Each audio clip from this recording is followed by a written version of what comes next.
অনাকাঙ্ক্ষিত বৈদ্যুতিক দুর্ঘটনা থেকে মুক্ত থাকুন। বাড়িতে শর্ট সার্কিট সাধারণত কয়েকটি কারণে হয়।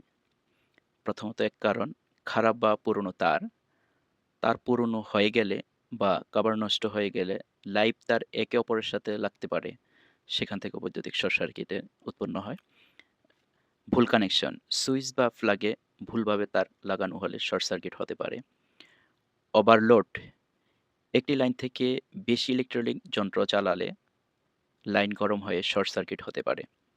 ভেজা জায়গায় বিদ্যুৎ ব্যবহার, পানি ও আর্দ্রতার কারণে তার মধ্যে শর্ট সার্কিট হতে পারে। নিম্নমানের ইলেকট্রনিক্স পণ্য যেমন খারাপ মানের মাল্টিপ্লাক্স, সুইচ বা তার ব্যবহার কারণে ঝুঁকি বাড়ে। তো এসব থেকে বাঁচার জন্য আমাদের যেসব সতর্কতামূলক কাজ করতে হবে, সতর্ক থাকতে হবে। ভালো মানের তার ব্যবহার করুন, সঠিকভাবে কানেকশন দিন এবং সম্ভব হলে সার্কিট ব্রেকার ব্যবহার করুন। আমাদের চলার পথ, আমাদের বাসস্থান, আমাদের অফিস